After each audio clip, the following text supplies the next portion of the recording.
Hey folks, I haven't posted anything in a while. I'm busy.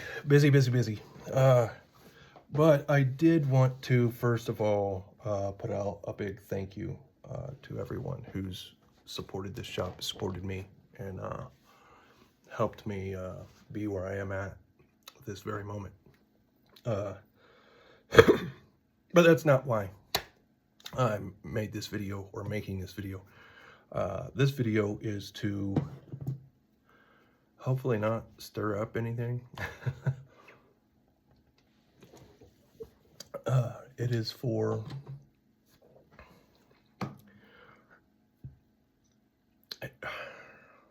parlor tricks. All right. So first I want to show. All right. 1K stone. It's a non-yellow. 1K. Nothing special. It's good stone, but nothing special. Bevel set. So this razor, I did a full regrind on it. It had just it was in pretty rough shape. All right, and I cleaned it up, and it looks good. It had a couple chips in the edge, so I literally took it on my, like started out on my little DMT pin here that has a little groove that I can set it into. And then when I was done with that, I took it to a DMT like plate that I know is flat. And then I took it to the sander here, and that was able to just make a nice flat true edge there ready to be worked. But regardless, the point I'm getting at is that was flattened off. I mean, you couldn't shave, you couldn't cut.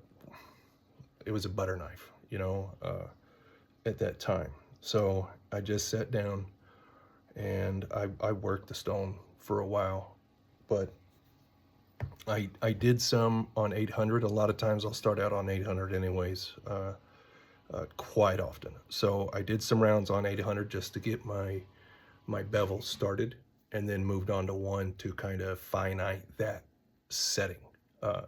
And what I wanted to show here real quick is that, we see a lot of videos and we see a lot of posts and everything, and this is nothing against anybody who's done this, all right, of plinking or like tree topping hairs. Like that's how sharp my razor is, or that's how keen my edge is that it's cutting hair. I just want to show that this is a 1K edge.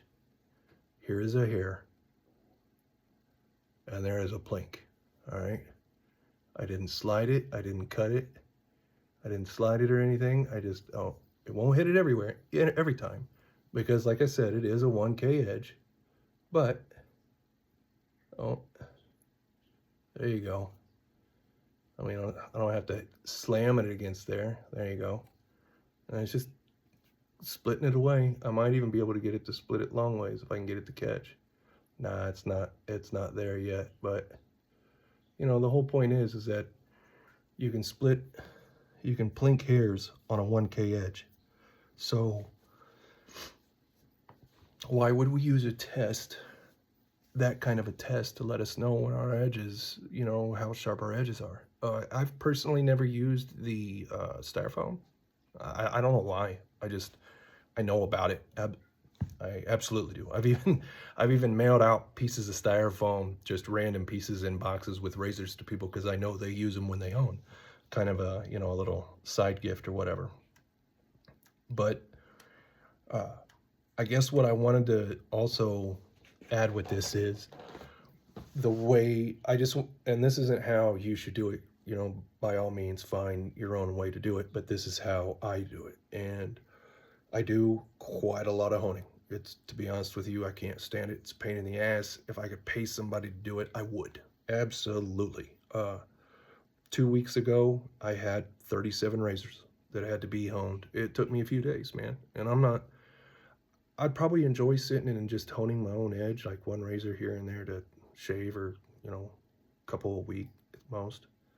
But when you hone for, 2, 3, 12-hour, 16-hour shifts back to back, it loses its, what do I want to say? It's it's no longer fun. It's work. And it's a pain in my ass, man.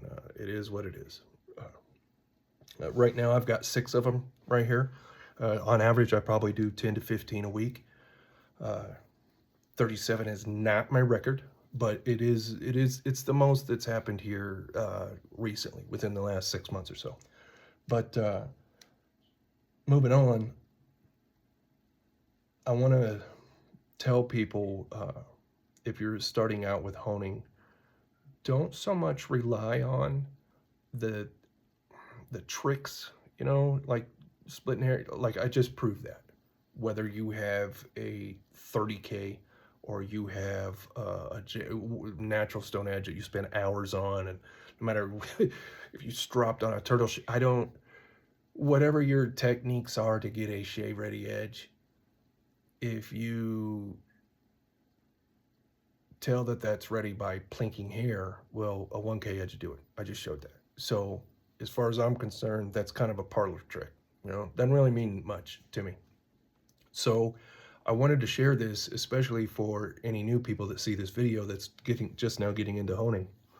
Don't rely on the parlor tricks. Don't rely on the scopes. Don't rely on your loop. All right. What you need to rely on is practice, muscle memory. All right. You will get edges that are bad. If you have bad eyesight, I can understand using a loop or a magnifying glass, right? But don't rely on that. All right. Don't pull that out when you know the edge is good. Only pull that out if if you're removing like a chip or something like that, and you want to, when I remove a chip, I don't want to go any further than what I have to, because I don't want to remove any more off that blade than what's absolutely necessary. So I got a magnifying glass on a light right here that I use, and that will help me really look in there and see things. Other than that, it's just hone, man. Eventually you get to a point to where it's just kind of natural, man. You're in autopilot. You hone, it's done. You know it's going to work. I guess it's sort of the way I've approached it is, if I have a plan B, then I won't try so hard to make plan A work, because I have a plan B. I can always look at it here or there, whatever, I can do this. No, man. Go at it with a mindset that eventually it's going to work. I've watched plenty of guys come into this and be there for their first session of honing, and watch them go from not knowing anything, brand new stone, never been wet, to I don't hear from them anymore, and they're not sending me razors because they're doing their own edges. They're doing it all on their own, and doing that within 3-4 months, 6 months. It doesn't take long if you practice and dedicate yourself to it, like anything in the world, man. To be honest with you, if you put a lot of time into it, you probably get it done even faster than that. I've seen people who've been at it for 6 months giving advice and surprising me with some of the things that they're capable of doing, and some of the things they figured out, because they've really dedicated themselves and they've applied themselves to it. Well, if you're just now getting into honing, don't rely on the parlor tricks. Don't rely on the crutches, man. Really get in there and trust what that edge is telling you. All right. And if you don't understand what I mean by that, you will. Keep at it, and it won't be long. You'll know. All right. And to add with this, all right. So if 1K can plink a hair, right? I have to tell you that in my journey with this, I've noticed that a smoother shave comes from not an edge that can tree top or plink, but from an edge that does it with no feedback. The fingers holding the hair feel nothing. The blade has no feedback, and there's no audible feedback. It just goes through the hair. And you know what I'm talking about. We call it plinking because it plinks, right? No. If that edge is plinking, it can be better. And I just trust me when I tell you this.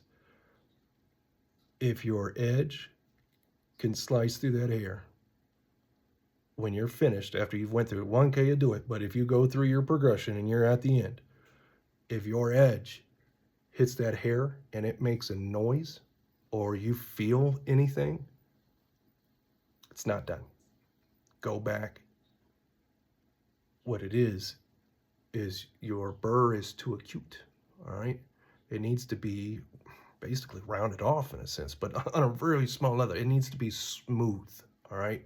It can't be this edge that when it hits it, it just, it kind of grabs it, and it plinks.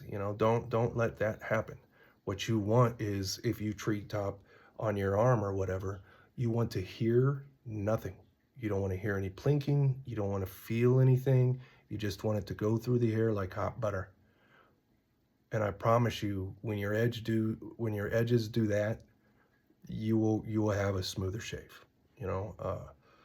Honing is not finite. It is a practice. It's something we hone our honing, and it's something that I don't think anybody ever makes it. The day you make it is the day you're off this earth. So, hey man, keep the steel to the stones. Keep moving along, and I hope God has blessed you all as great as He's blessed me.